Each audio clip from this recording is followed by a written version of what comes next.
Hello, beautiful soul. If your inner flame feels dim, if the world tastes like cardboard and your muse won't answer her phone, you are not broken. You are seasonal. Every true flame lives by a rhythm: ignition, blaze, ember, ash, and if we let it, rebirth. Today, I want to walk with you through the cold part of that rhythm, the creative winter when inspiration dies down and everything in you whispers, I can't.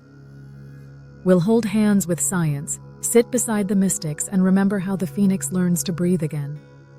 First, let's remove the shame. What you call numb is often your nervous system pulling an emergency brake. Think physiology. The brain's reward circuit, powered by dopamine, is designed to light up at meaningful novelty. When stress and overdrive stack for weeks or months, cortisol nudges your prefrontal cortex into low power mode. Focus phrase. Curiosity collapses. Pleasure flattens. The mind isn't failing, it's protecting. This shutdown can look like anhedonia, where even beloved practices feel like lifting wet sand. You reach for the spark and come up with nothing but smoke. Yet while the conscious mind is out of gas, another engine is humming. Creativity doesn't vanish, it incubates. In the background, your default mode network keeps assembling puzzle pieces you can't yet see, the way soil refines itself under snow. Fields go fallow not because they're useless, but so they can carry life again. So if your pages stay blank, if your instrument stays in its case, notice, the season might be incubation, not failure. Winter is not the death of spring, it is its precondition. Psychology has language for this. After intensity, the cycle often requires withdrawal and reconstitution. Neuroscience agrees. The brain consolidates insight during rest, sleep, and aimless wandering. Those empty walks, those quiet showers, those afternoons staring out the window, unimpressive on the surface, are where your inner librarian is reshelving the books of your experience. What feels like nothing is a nervous system renegotiating its treaties with effort, reward, and meaning. Now listen deeper. The soul has always told this story in symbols. Christian mystics called it the dark night of the soul. Not punishment, but purification. When the felt sense of the divine goes silent, so love can mature beyond spiritual sugar. Alchemy called it nigredo, the blackening that precedes transmutation. Seeds split in darkness, cocoons look like tombs from the outside. You're not being abandoned. You're being unmade in the shape that no longer fits you, so something truer can find room. Existential thinkers recognize this terrain too. Viktor Frankl named the existential vacuum, that flatness when we can't feel the why. Jung warned that meaninglessness is illness for the psyche. Nietzsche teased us with a dare. Can you hold the chaos long enough to birth a dancing star? These are not lofty slogans for a poster. They are maps from people who sat where you sit now, at the edge of a quiet so total it felt like erasure, and chose to treat that silence as a door rather than a wall. We also swim in a cultural current that steals our fire while praising our productivity. The attention economy feeds us tiny dopamine sparks until the circuit is scorched. We multitask, doom scroll, and call it connection. Then we wonder why nuance tastes bland and depth feels far away. The body keeps the score. Micro-stressors stack, parasympathetic rest can't catch up, and we end up both wired and exhausted. No single person failed here. This is collective weather. And just as winter belongs to the year, this age of burnout belongs to a culture that forgot to make Sabbath for its nervous system. So what returns the flame? Not forcing ignition with more friction, not bargaining with your depletion. We begin with a radical, intelligent kindness, permission to winter. If you can, schedule absence the way you schedule output. Let boredom re-enter your ecosystem like a native species that keeps the forest honest. Walk without podcasts. Eat a meal without a screen. Watch sunlight move across a wall and call it therapy. Every moment you do nothing on purpose, you teach your receptors to feel again.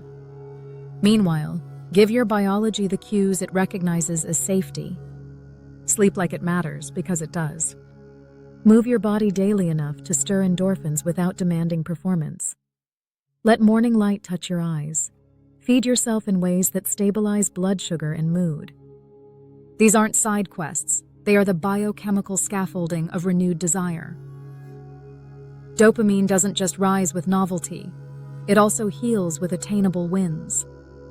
Promise yourself the smallest possible creative act and keep it. A single sentence, a 30-second sketch, one chord. The point isn't the product. It's reteaching your brain that effort can feel good again. Then look at meaning with clean eyes.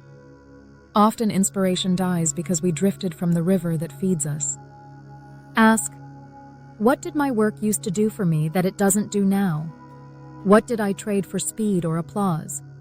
Where did I start writing toward an algorithm instead of toward my own astonishment? This isn't scolding, it's archaeology. Brush away the dust and see if a truer motive is buried under the metrics. If you pray, let your prayer be presence without agenda.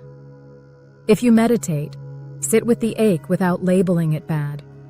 If you don't do either, light a candle anyway. Not because it fixes you, but because ritual gives the body something to hold while the soul renegotiates its vows. Silence is not empty. It is saturated air before the storm breaks. If you need a symbol, write your frustrations on paper and safely burn them. Call it silly and do it anyway.